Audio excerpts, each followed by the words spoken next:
That nightmare just became reality for America's heartland. Case IH, the manufacturing titan behind those iconic red tractors, didn't just close factories. They executed a midnight massacre of the American dream, leaving 3,240 workers staring at padlocked gates and security guards handing out termination papers. This isn't just another corporate restructuring. It's an unprecedented betrayal that's transforming into something extraordinary. Farmers building their own tractors, Silicon Valley reinventing agriculture, and political enemies finding unexpected common ground. How could a cornerstone of American agriculture simply walk away? What happens when the machines farmers depend on suddenly lack parts and support? And why did this corporate decision trigger the most unified political response we've seen in decades? The answers reveal a profound truth about trust in business that affects everyone, whether you farm or not. The dealer's nightmare. Here's how this decision could destroy an entire distribution network. Eleanor Ketchum, 62, third-generation owner of Heartland Farm Equipment in Iowa, stared at the corporate email that had just arrived. After 47 years selling exclusively Case IH, her dealership faced an existential crisis. No advance warning, no transition plan, no parts supply guarantees, just a sterile email and a promise of further information to follow. The implications became immediately clear. Exclusive Case IH dealers were contractually prohibited from carrying competitor brands, while now having no viable product to sell or support. Eleanor examined her 300-page franchise agreement that gave her no recourse. Within minutes, her phone lines jammed with panicked farmers. Marcus Johnson, who had just invested $645,000 in new Case IH equipment, demanded answers about parts availability during critical planting season. Timothy Wright, John Deere Regional Sales Director, orchestrated an aggressive dealer conversion campaign. "This is the opportunity of a generation to reshape the market," he told his sales team during an emergency strategy session.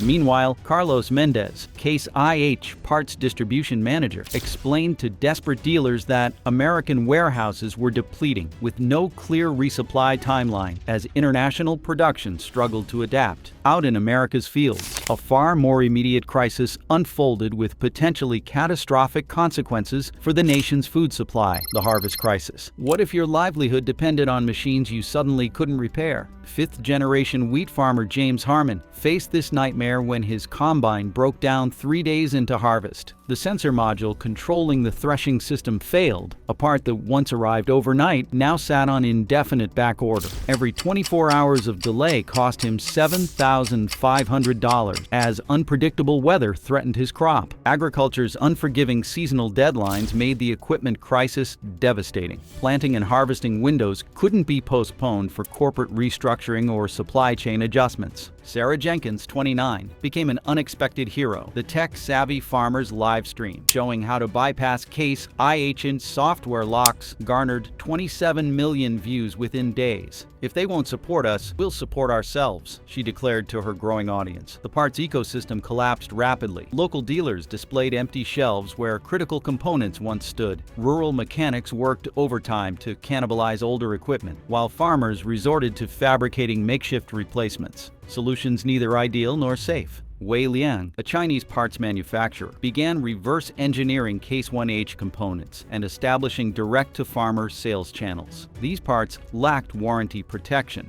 but represented the only option for many desperate operators. American Farm Bureau experts sounded alarms about national food security implications if the crisis continued through multiple growing seasons. What started as corporate restructuring was evolving into a threat to America's food production capability. The political machinery in Washington began to roar to life with unprecedented force and unity. The political firestorm. Just when it seemed like things couldn't escalate further, President Trump made Case IH the centerpiece of his economic nationalism agenda. At a Cedar Rapids rally, Trump thundered about American betrayal to a roaring crowd, vowing crippling tariffs of 200% on any Case IH equipment manufactured abroad. "You do not abandon the American farmer. Not on my watch," he declared to thunderous applause. Unusual bipartisan unity emerged around the issue. Democratic senators from agricultural states aligned with Trump on punitive measures. Senator Maria Rodriguez declared, "This isn't about politics. It's about survival for our rural communities." Iowa Governor Kim Reynolds declared an economic emergency, directing state agencies to assist affected communities. Attorneys general from 4 farming states announced a joint investigation into whether Case IH violated state laws regarding mass layoffs. Canadian Prime Minister Mark Carney expressed concern about supply chain disruptions affecting Canadian farmers who rely on Case IH equipment. "While we support our American neighbors, we must ensure Canadian agricultural productivity isn't collateral damage," he stated. Wall Street analysts downgraded Case IH's parent company, CNH Industrial, sending its stock plummeting 7% in a single trading session as political risks outweighed projected cost savings. That's when everything changed. What began as a corporate decision transformed into a full-blown economic and political crisis, with consequences reaching far beyond factory floors. A crisis that would reshape American manufacturing, agriculture, and politics for generations to come. We dug deep into the Case IH disaster to reveal how one corporate decision shattered communities and transformed the entire agricultural landscape. Now you know the truth behind how American farmers were left stranded and how they're fighting back. If you value stories that uncover the real impact behind the headlines, consider subscribing. It helps us keep bringing you the stories that matter. The supply chain collapse. Here's how one corporate decision unraveled an entire industrial ecosystem. Michael Chen, Chief Executive Officer of Precision Hydraulics in Muncie, Indiana, gathered his employees in the facility break room. After 38 years supplying Case IH, 70% of their business disappeared overnight. "We've weathered recessions, trade wars, and pandemics," he told the silent crowd, "but nothing prepared us for being abandoned by our primary customer without warning." The collapse extended far beyond direct suppliers. An invisible network of thousands of specialized American manufacturers dependent on Case IH contracts faced similar devastation. Custom component fabricators, electronic suppliers, specialized tool makers, all concentrated within 500 miles of Case IH plants. Successive waves of layoffs spread through support industries. Logistics providers canceled routes. Industrial cleaning services downsized. Cafeteria suppliers lost contracts. Technical training firms specializing in Case IH systems closed entirely. Each lost position eliminated an additional 4.6 jobs throughout the broader economy, creating unemployment ripples that extended far beyond direct layoffs. Gabriela Santos, Human Resources Director at the Brazilian Case IH plant, described overwhelming challenges of rapid expansion. "We're trying to replicate manufacturing expertise that took decades to build in America. Quality control issues, skill shortages, supply chain disruptions. We're facing all of them simultaneously." Production that executives promised would transition seamlessly was proving impossible to replicate quickly. Mayor Susan Williams of Muncie faced catastrophic budget calculations as tax revenues collapsed. Essential services faced deep cuts precisely when community needs increased due to unemployment. "We provided tax incentives to these suppliers for decades," she explained. "Now we're left with budget holes and unemployed residents." While communities reeled from economic aftershocks, a surprising rebellion took shape in America's farmlands that would challenge the entire industry's fundamental business model. The right to repair revolution. What happened next transformed individual outrage into organized resistance. Sarah Jenkins' viral video showing farmers how to bypass Case IH's software locks inspired a nationwide movement. Workshops across rural America filled with farmers helping each other regain control over their own equipment. Modern farm equipment contained sophisticated software deliberately designed to prevent owner repairs. Manufacturers had built highly profitable service operations by forcing farmers to use authorized dealers for even basic maintenance. Case IH's departure created desperate motivation to overcome these restrictions.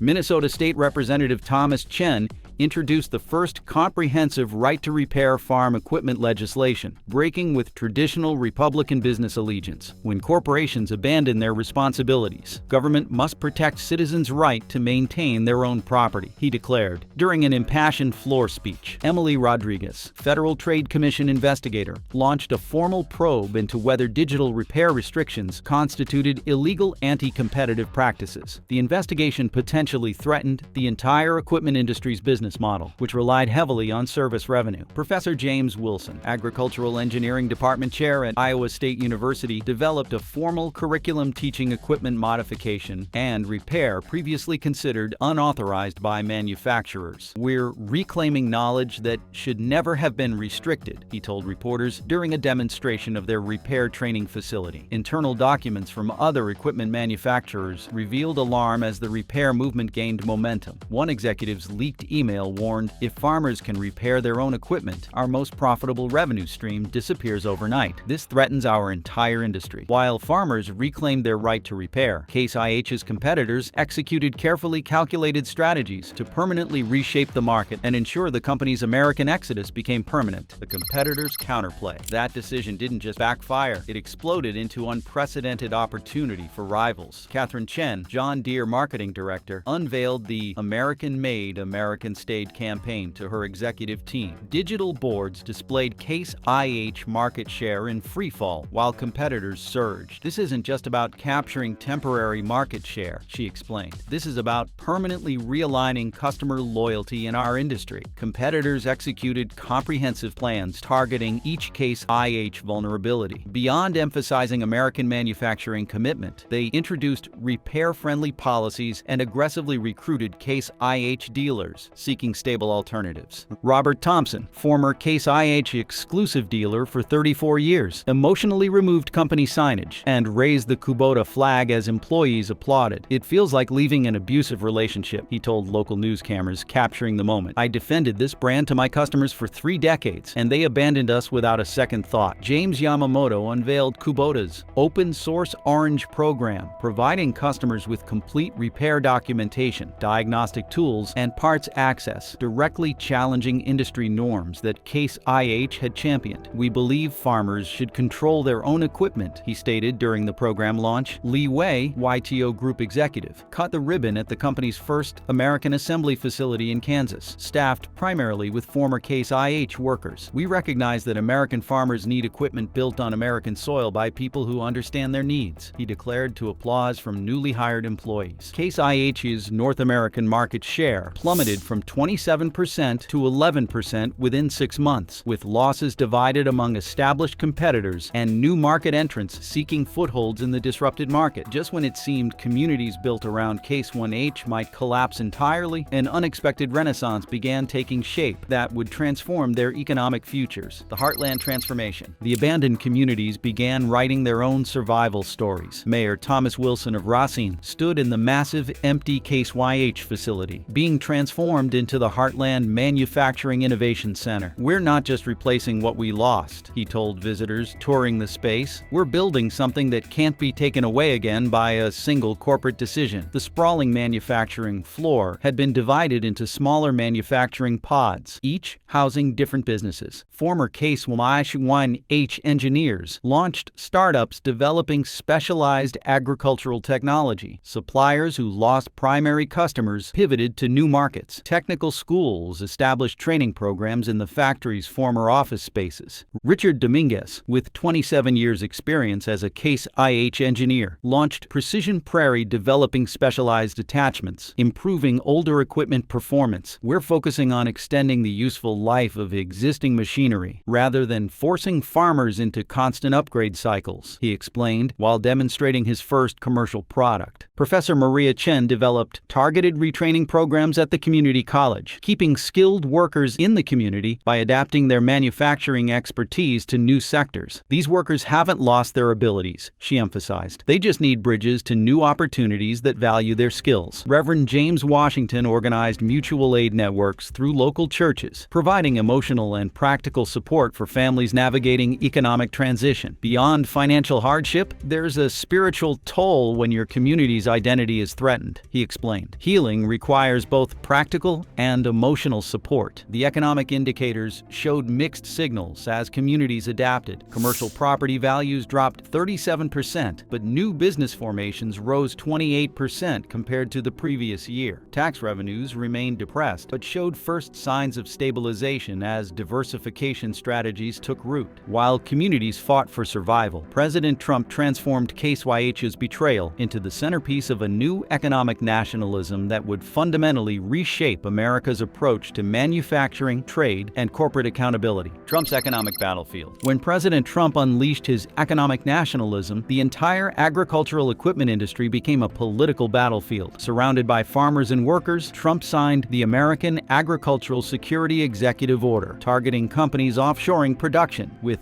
Case IH explicitly named. His approach proved comprehensive: 200% tariffs on imported Case IH equipment, federal procurement restrictions, subsidy adjustments penalizing farmers using imported equipment, and Department of Justice investigations. American tractors should be built by American workers for American farmers on American soil, he declared. Richard Jackson, CNH Industrial Investor Relations Director, faced hostile shareholders as stock dropped 12% following the announcement. Meanwhile, Canadian Prime Minister Mark Carney coordinated with Trump to protect cross-border agricultural supply chains. Farmers found themselves caught between patriotism and economic survival, while competitors like John Deere accelerated American manufacturing investments to avoid becoming Trump's next target. The battlefield wasn't just political. Silicon Valley recognized unprecedented opportunity in agriculture's moment of disruption, transforming the very definition of farm equipment. The Silicon Tractor, the technological revolution, completely transformed the playing field. Dr. James Wilson, Monarch Tractor Chief Technology Officer, unveiled an autonomous electric tractor to an astonished investor group. The sleek machine navigated test fields independently, performing precision operations without a driver while collecting terabytes of environmental and performance data. Silicon Valley suddenly poured unprecedented capital into agricultural technology, $387 million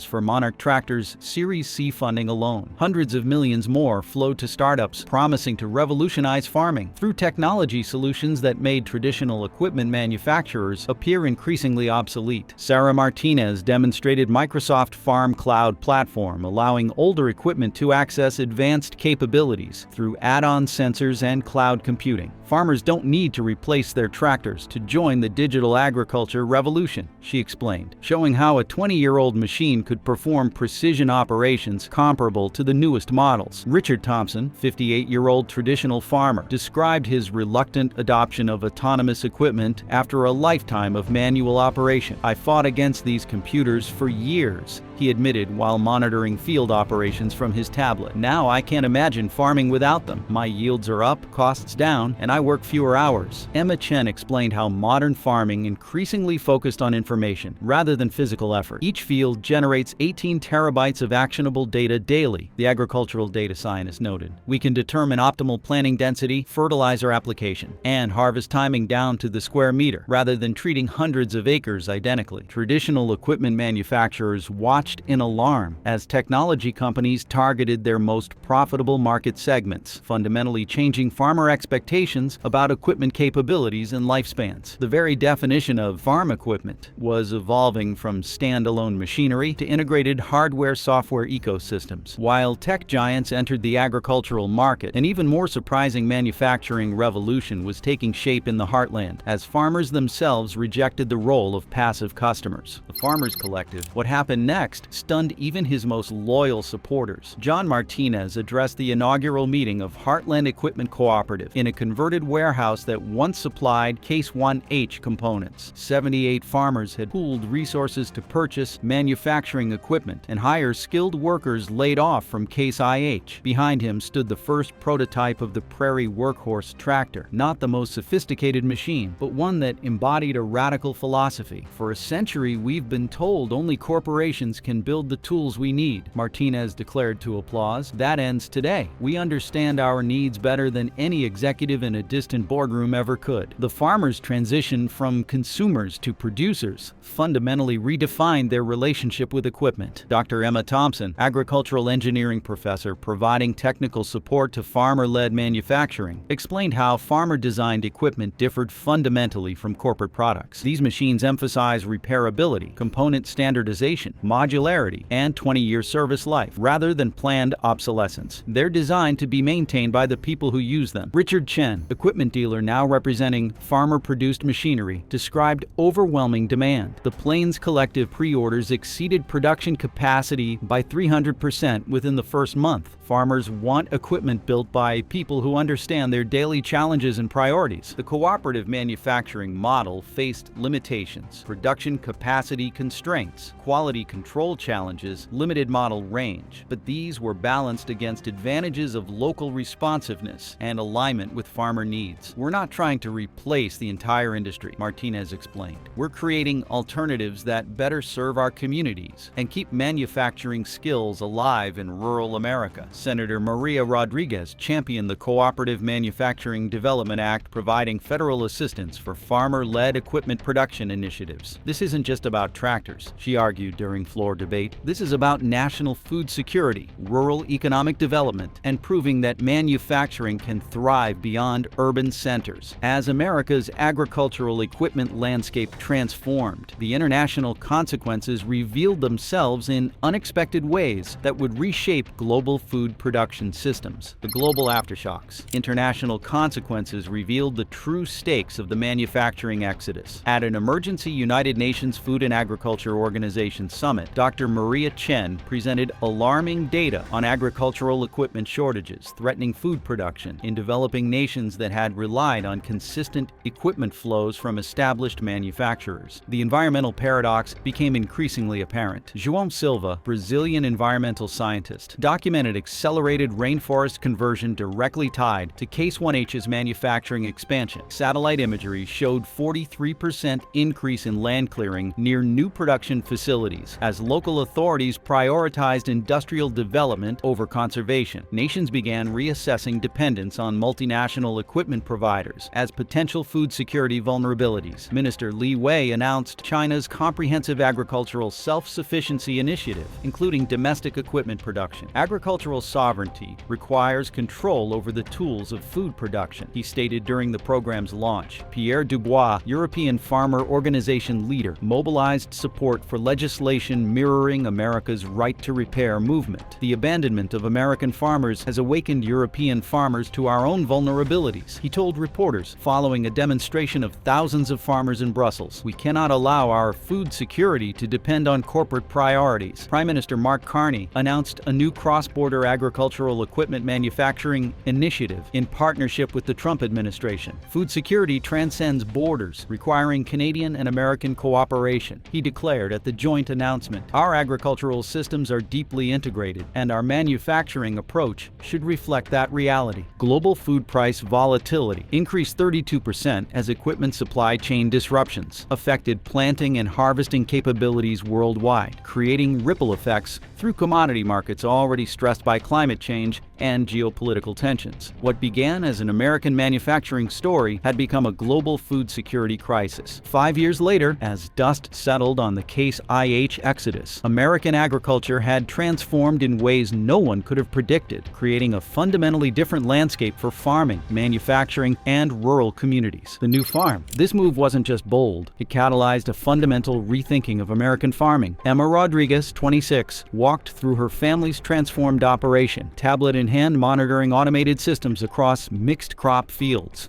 that 5 years earlier had been conventional monoculture corn. Farming methodologies evolved to reduce mechanical dependence. Multi-cropping systems replaced monoculture. Drone-based monitoring reduced equipment passes, and rotation grazing minimized heavy machinery requirements. We're using 1/3 less equipment while producing more diverse crops, Emma explained as she adjusted soil moisture parameters. Priorities shifted dramatically. My father measured success by bushels per acre. I measure it by how well we weather drought, market volatility, and equipment shortages. Resilience matters more than maximum yield in an unpredictable world. The generational bridge proved surprisingly strong. Richard Thompson, 68, worked alongside Emma, combining experiential knowledge with technological approach. I fought the technology until I saw how it could enhance everything my grandfather taught me, he admitted, while examining soil composition data. Ownership models transformed alongside farming practices. Prairie Alliance Equipment Sharing Cooperative grew to over 300 member farms. Individual ownership of every machine makes less sense when specialized equipment sits idle most of the year, Sarah Chen explained. Our members reduced capital requirements by 70% while increasing equipment availability. Land-grant universities reported 47% increase in agricultural program enrollment. Young people see agriculture as a high-tech, environmentally meaningful profession again, noted Dr. Williams, Dean of Agricultural Sciences. The crisis forced innovation that's attracting the next generation. Meanwhile, Case YH's balance sheets revealed the true cost of betraying customer trust, providing a sobering lesson for corporate America. The corporate reckoning. Everyone finally understood the true costs. Financial visualizations displayed Case IH's North American market share decline from 27% to 8.3% over 5 years. Stock performance lagged industry average by 38% despite multiple restructuring attempts. Maria Thompson, financial analyst, detailed long-term costs far exceeding projected savings, quality control issues and hastily expanded facilities, logistics complications, warranty claims from substandard production, and catastrophic market share losses have erased any labor cost advantages, she explained. The $450 million in projected savings resulted in $1.7 billion of brand value destruction. Richard Jackson, Case IH Chief Strategy Officer, presented the failed American Heritage rebranding campaign to a skeptical board. Internal documents revealed 92% of American farmers still cited the manufacturing exit in purchase decisions 5 years later. John Martinez, former Case 1H dealer, described multiple reopening offers he rejected. They thought we'd come running back once the initial anger passed. They fundamentally misunderstood that trust, once broken, can't be repaired with financial incentives. Professor Emma Chen presented her Harvard Business School case study, Case IH, How to Destroy a Century of Brand Equity in One Decision, now required reading in corporate strategy programs nationwide. We used to teach New Coke as the classic marketing mistake. Now we teach Case YH as the classic strategic error. Activist investors forced leadership changes after 5 years of underperformance. But these interventions came too late. The company that once dominated American agriculture had become a cautionary tale. Its iconic red tractors, increasingly rare sights in American fields. The political realignment. The Case IH crisis reshaped rural politics, breaking down long-standing partisan divides as economic security took center stage. Conservative Senator Richard Johnson and Progressive Representative Maria Chen symbolized this shift when they jointly signed the Manufacturing Commitment Pledge, reflecting a newfound unity driven by the urgent need to protect rural livelihoods. Political scientist Dr. Thomas Wilson noted that when people's jobs are threatened, ideological differences fade and practical solutions become the priority. This new political reality became evident when President Trump signed the Manufacturing Sovereignty Act with rare bipartisan support, fundamentally shifting America's approach to trade and corporate responsibility. Governor Emma Thompson observed that rural voters, once swayed by cultural rhetoric, now demanded concrete economic commitments from politicians. Internationally, manufacturing security also took precedence. Canadian Prime Minister Mark Carney joined Trump in signing the Cross-Border Manufacturing Security Pact, emphasizing collaboration to safeguard agricultural production. 5 years later, data showed that 87% of rural voters supported the Manufacturing Commitment Pledge, with 78% prioritizing manufacturing retention. The crisis taught a valuable lesson. When companies abandon communities, political lines blur and economic survival takes the lead. The collapse of Case IH wasn't just about tractors. It was a wake-up call for American manufacturing and rural communities. It showed how one corporate decision can ripple through economies and politics. Can companies ever recover once they've lost public trust? Was this fallout inevitable or a preventable mistake? Let us know your thoughts in the comments, and thanks for watching till the end.